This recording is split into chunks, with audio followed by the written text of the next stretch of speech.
সংবিধান সংশোধনের বিষয়ে আমরা কমিটি গঠন করব। আমরা আলোচনা করছি। এটা সুবিধার সময় আমাদের আরও অনেক কিছু সংশোধন করতে হবে। সেই মিলিয়ে যখন সব মিলিয়ে আমরা একটা গুচ্ছ আকারে তৈরি করতে পারবো, তখন আমরা সংবিধান সংশোধন বিলের ব্যাপারে আগাবো। আপনারা এই কয়েকদিনই দেখছেন যে বিরোধী দল এবং আমরা সবাই মিলে একসাথে করি। করার অর্থ কী? যে আমরা ভালো কাজে সবাই সম্পৃক্ত। বিরোধী দল ভালো কাজে সম্পৃক্ত অবশ্যই থাকবে, আমরা প্রত্যাশা করি তাই। এবং বিরোধী দলও থাকবে, সেটা প্রত্যাশা করার চেয়েও বড় কথা হলো ভেরি সেন্সিবল পিপল আছে বিরোধী দলে, এবং তারা বুঝে শুনে কথা বলে আমার ভালো লেগেছে। আমি মনে করি সবাই মিলে আমরা সংবিধান সংশোধন করতে পারি। আর একটা কথা আপনাদের বলে রাখতে চাই, আমি যত কথা বলি না কেন, যেমন ধরুন একটা বোতলের মধ্যে পানি থাকে না, ইংরেজিতে বলে ওয়াটার, বাংলায় আমি বলি পানি। একজন মানুষ সেটাকে জল বলে, আরেকজন মানুষ সেটাকে আপ বলে, আরও অনেক মানুষ অনেক ভাষায় কথা বলে। কিন্তু আমি যদি বোতলের মধ্যে যা রাখছি সেটা কি আসলে পানি। আমরা যত কথাই বলি না কেন, সর্বশেষ যা করতে হবে তাহলে সংবিধান সংশোধন, তার কোনো বিকল্প নেই। দুইটা কেস আমরা করতে পারি। একেবারে সংবিধান টোটালি স্ক্র্যাপ করে দিতে পারি, আমরা সংবিধানই চাই না, ফেলে দিতে পারি। আরেকটা হলো আমরা সংবিধান সংশোধন করতে পারি। এই দুইটার বাইরে কোনো পরিস্থিতি নেই।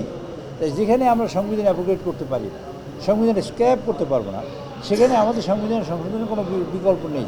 সেই কারণে আমি মনে করি আমরা সবাই সম্মিলিতভাবে ইনশাআল্লাহ সংবিধান সংশোধন করতে পারব।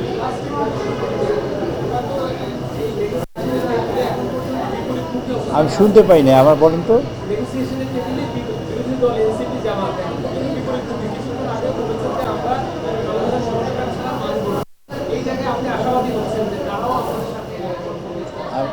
আচ্ছা, সংস্কার করার পরে কি করবে?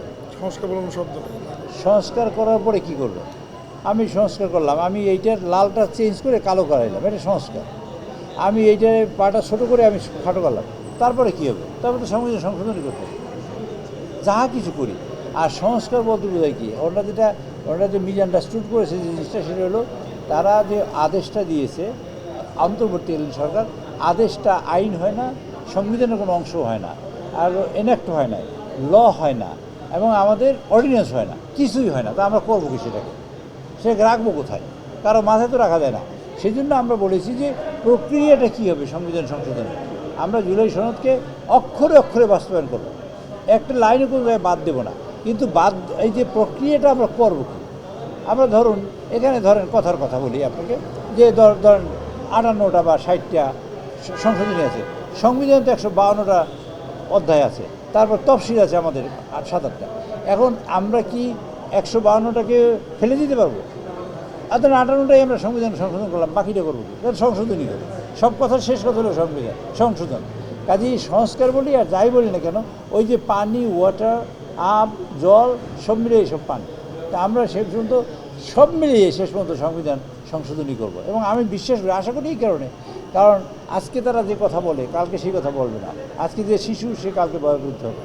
আর আজকে যিনি নতুন পার্লামেন্টে এসেছেন তার অনেক কথা থাকতে পারে, কিন্তু যখন কালক্রমে দেখবেন পার্লামেন্টের সিস্টেমই এবং এই পদ্ধতিতেই গণতন্ত্রে বিকশিত করা সম্ভব, এই পদ্ধতিতেই গণতন্ত্র দেশে হয়, তখন তারা এগ্রি করবেন বলে আমি বিশ্বাস করি। এবং আমার খুবই আশাবাদী, একটু আশাবাদী না, অনেক বেশি আশাবাদী।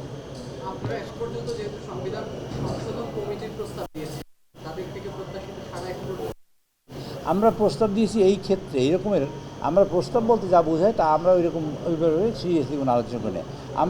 আমরা দুইটা মুলতবি প্রস্তাব এনেছি, একটা বিরোধী দল থেকে, একটা সরকারি দল থেকে, দুইটাই টকটক হয়েছে। এখন আমরা একটা কনসেনসাসে আসবো, বসে কোনো একটা সময় আলোচনা করে, যখন যে কনসেনসাস সেইভাবে আসবো আপনারা দেখবেন তখন। আপনাদের অসংখ্য ধন্যবাদ।